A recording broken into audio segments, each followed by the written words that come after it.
Hey everybody, Preston Poulter here with Pocket Jacks Comics, and I wanted to do a review to finish up the House of X, Powers of X series. I did finish it.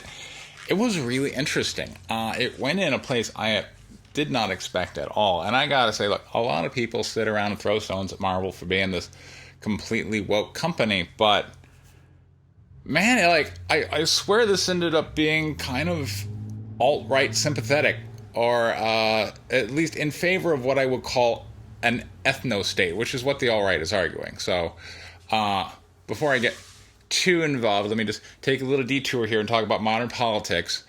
There are people who believe that the whatever way of life, white way of life, but we could also put in Christian way of life or Mexican way of, like every nationality, every little group wants to say that their way of life is under attack, but the white people certainly get a lot of attention on this one, and that they need to therefore kind of separate out in their own little nation. Now, there have been black nationalists or black, ethnostate advocates, Malcolm X being among them, and if you read the autobiography of Malcolm X, he's very clear that at one point in his career, he's like, we helped build this nation, give us 4 states, call our own, right? And there have been champions of ethnostates kind of throughout our history over here. Now, if we go to look at House of X, Powers of X, what they do is they form a mutant ethnostate called Krakoa, which is this little island specifically there to foster mutant kind. In order to be a mutant, in order to be a citizen, you must be a mutant. And over the course of the series, they basically reached an international treaty that if someone is recognized to be a mutant, they are automatically given citizenship to this new ethnostate island nation of Krakoa, and are therefore exempt to the local laws of whatever nation they have to be born in. So, for instance, if a mutant were born here in Dallas, Texas, in the world of House of X, Powers of X, that means once they were recognized as a mutant, they would have to go, okay, this person is no longer a United States citizen and is not subject to United States law. They must instead be deported to Krakoa, and they will be subject to whatever laws for whatever crimes that they commit here. So, for instance, Sabretooth kills some people, and, he is free from prosecution because he is a mutant. But he is disciplined under Krakoan law and is exiled. And that was a pretty cool scene, He got exiled. Awesome, neat. Which, sounded like a completely horrible fate the way they were describing it. So, that's not to say they got a complete pass. Krakoan law does seem like it metes out some punishment if you did something bad. But now let's sit back and look at, okay, so this is clearly looking at the realities of what an ethnostate would be.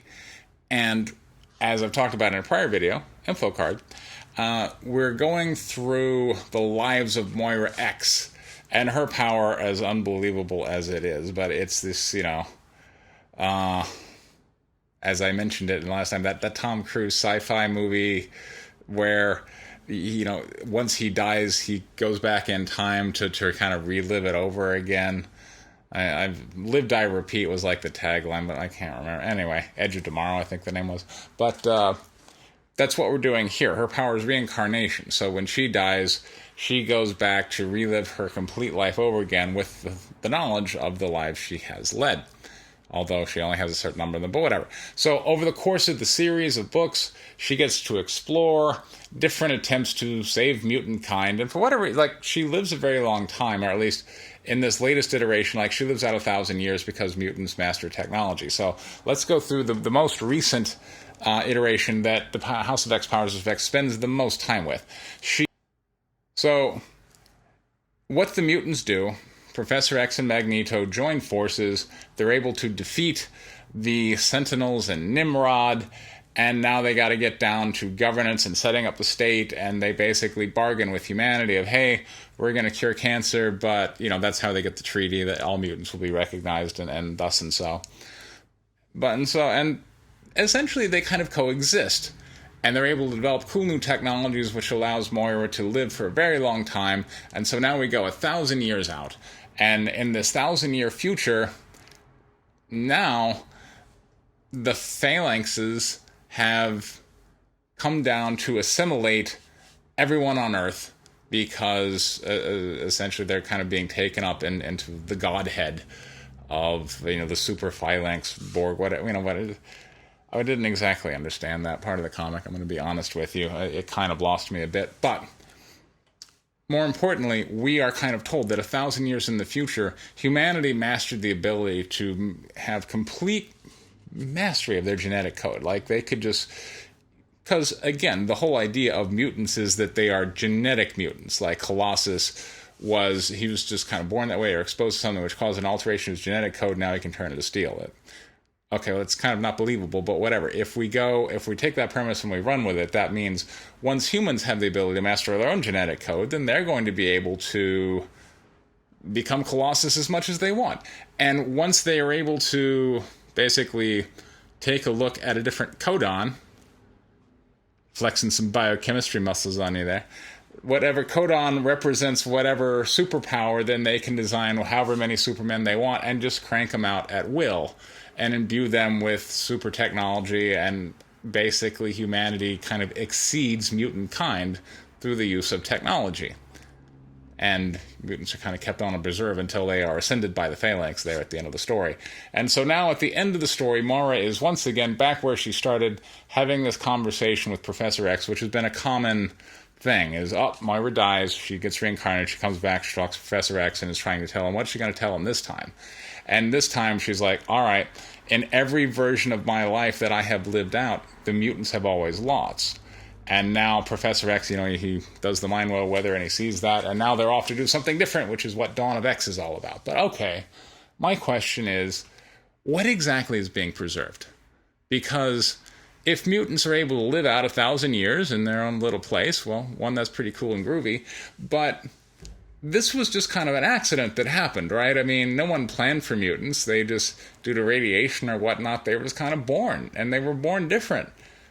And in one of the lifetimes, Moira develops a cure for them, and the mutants themselves kill her. And now humanity essentially kind of cures their own lack of superpowers, and they can do anything they want and be anything they want. And there really is no distinction between humanity and mutants other than just culture. So what are we really arguing that needs to be preserved here? Essentially, it seems like Moira and Professor X are arguing to preserve mutant culture, if there is such a thing, and I've never seen such a thing. Like, what are mutant values? Like, the book is completely mute on any of these what are, to me, are like the really important topics that when you really look at, like, ethnostate advocates, they tend to go, well, our specific kind of subgroup of humanity has a certain values that need to be preserved, our way of life and whatnot. And so the book ends up making what I feel is a very clear argument for an ethnostate in order to preserve a way of life and nothing else. Because in both those cases I talk about, where Moira solves the mutant condition, or humanity solves their own problem and has superpowers at will, then there really is no meaningful distinction between humanity and mutants. So what on earth are Moira and Professor X fighting to preserve in Dawn of X?